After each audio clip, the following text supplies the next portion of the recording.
میں تو جب بھی سورہ یوسف پڑھتا ہوں نا جی تو دل کی دھڑکن تیز ہو جاتی ہے، رکت طاری ہو جاتی ہے۔ یہ ایک ایسی صورت ہے جتنی بار آپ اسے سنیں تو آپ ایک وکھرے جہاں میں داخل ہو جاتے ہیں۔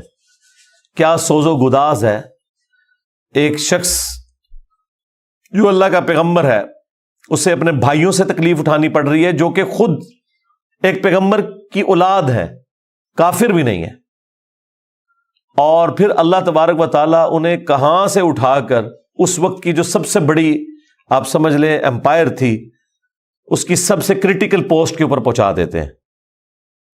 اور بیسیکلی اس میں نبی الاسلام کو بھی تسلی تھی کہ آج تو آپ کو مشرکین عرب کی تکلیفیں اٹھا کر مکے سے مدینے ہجرت کرنی پڑ رہی ہے، لیکن ایک دن آئے گا کہ آپ فاتح کی حیثیت سے مکے میں واپس آئیں گے۔ جس طرح آپ کے قبیلے کے لوگوں نے، قریش نے، جو اعلان نبوت سے پہلے آپ سے اتنی محبت کرتے تھے کہ آپ کو صادق اور امین کہتے تھے، اس لیول پہ آپ سے دشمنی نبھائی کہ آپ کو اپنا علاقہ چھوڑنا پڑ گیا۔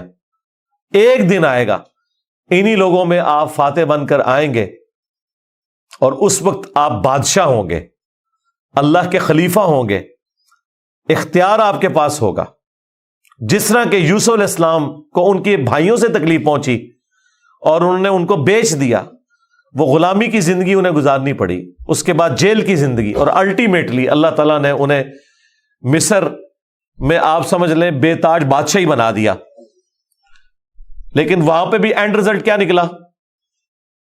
لا تثریب علیکم اليوم، آج کے دن میں تم پہ کوئی گرفت نہیں کروں گا۔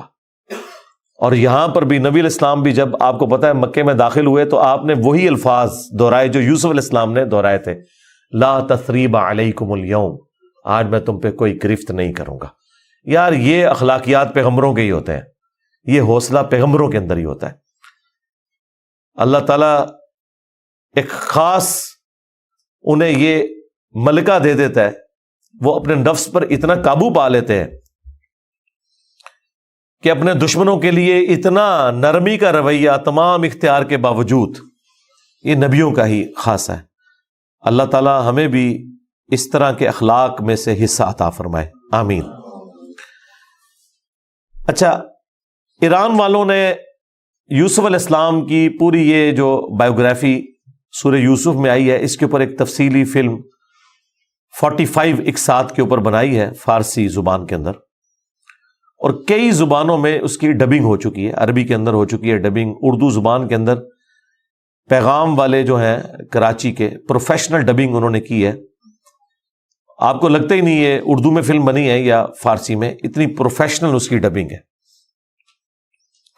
اس میں انہوں نے وہ پورے حالات و واقعات فلمائے ہیں اور آپ کو اس زمانے میں پہنچا دیا ہے۔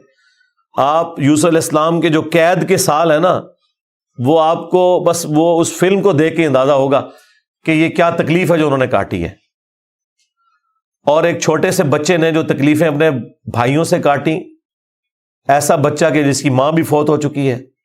میں کہتا ہوں نہیں، وہ فلم تو آپ جتنی بار دیکھیں، وہ ڈرامہ سیریل، انسان کے آنسو نہیں رکتے جس پرفیکشن کے ساتھ انہوں نے اسے فلمایا، اور ریالٹی تو اس سے بھی زیادہ دردناک ہوگی۔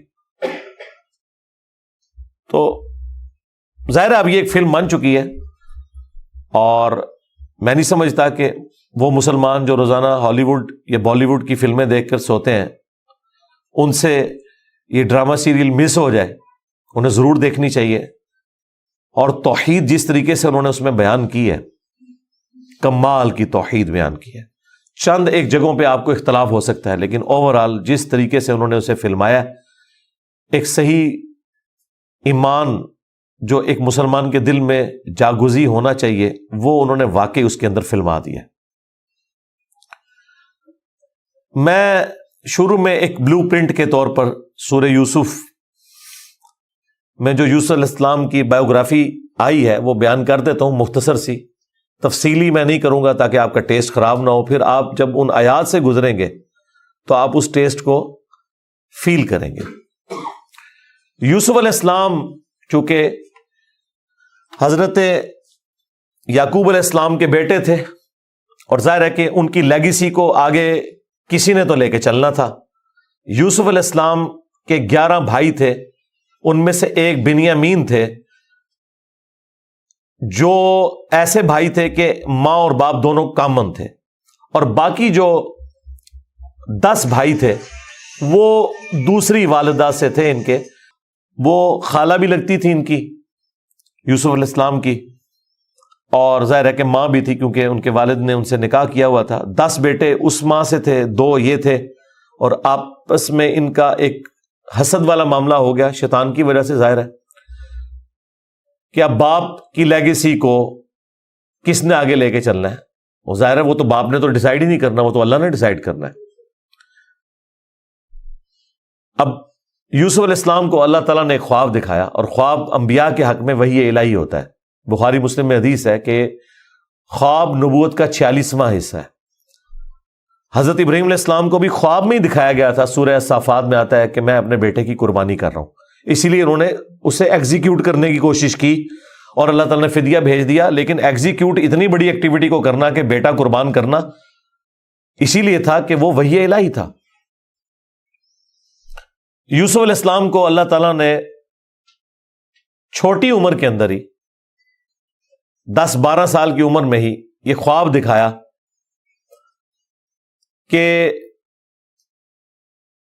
11 ستارے اور سورج اور چاند انہیں سجدہ کر رہے ہیں۔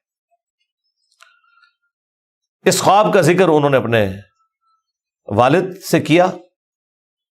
ظاہر ہے اس زمانے میں تو والد ہی ڈائریکٹ ٹریننگ کیا کرتے تھے اپنی اولاد کی، اور ایک بڑی فرینکنس ہوتی تھی، اور پھر نبی کی اولاد۔ حضرت یعقوب علیہ السلام کو پتہ چل گیا کہ میری اس نبوت کا وارث اب یہ ہونے والا ہے، یعنی 12 بچوں میں سے اس کے سر کے اوپر یہ تاج نبوت سجنا ہے۔ تو ظاہر ہے باقیوں نے تو حسد کرنا ہے، حسد تو آ ہی جاتا ہے، آدم علیہ السلام کے بیٹوں میں آیا تھا، تو یہ اولاد آدم والا ہی معاملہ ہے۔ بہرحال وہ حسد آیا۔